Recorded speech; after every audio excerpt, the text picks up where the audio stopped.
در مسجد سریاسیا یک پدر نزد من آمد، گو بچم یک نصیحت برای مردم برسان. بسیار گریه کرد، قامتشم خم عصا دارد. گو بچه جانم، من گفت 3 بچه خوب دارم، صاحب مال. یک روز گفت همین همسرم از من یک خواهش کرد، گفت که ما بچه های خوب تربیه کردیم، چی می شود که این بچه ها را دعوت کنی، یک مصلحت کنی، تو پدر هستی، ما را حج روان کنم. گفت من آمدم فرزندام علاهیده دعوت کردم، گفتم بچه جان، همین مادر شما آرزوی حج دارد، چی می شود ما در همین زندگی قدر برای شما محنت کردیم، شما یک مصلحت کنی ما را حج روان کنی. میگه فرزند کلانی گفت من حالی نو تجارت سر کردم، پول ندارم. فرزند دوم گفت من حالی پولم در بانک موندگی است، گرفته نتونسته استادم. فرزند سوم گفت که شما پیر شدید دیگه قوت حج ندارید. گفت بسیار دلم از فرزندان ناراحت شد، خاندانم آمدم. همسرم گفت که با فرزندات مصلحت کردی؟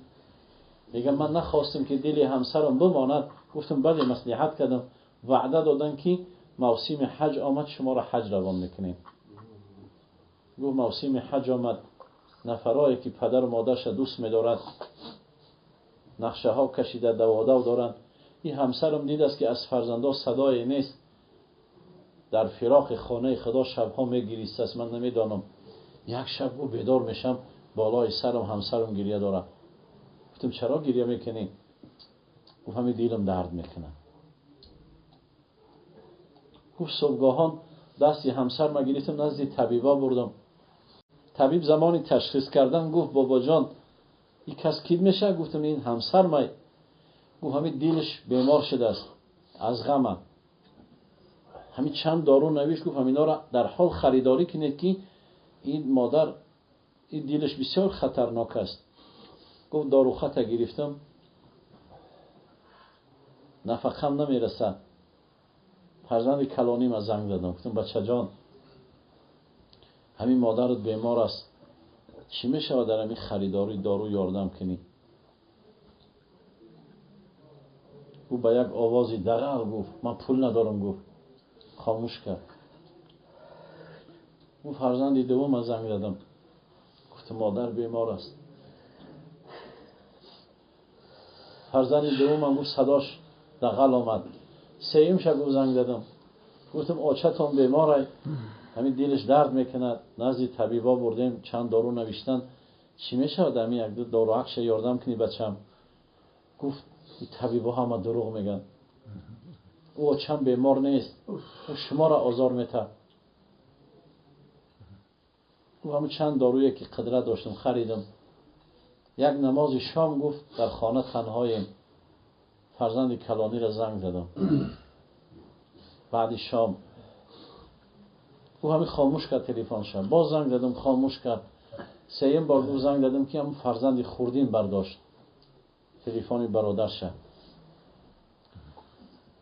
گفتم بچه جان ای گفت روز ما میتی ما در یک معرکه ایستادیم همراه دوستا، ولی بعدتر زنگ بزن موی سفید.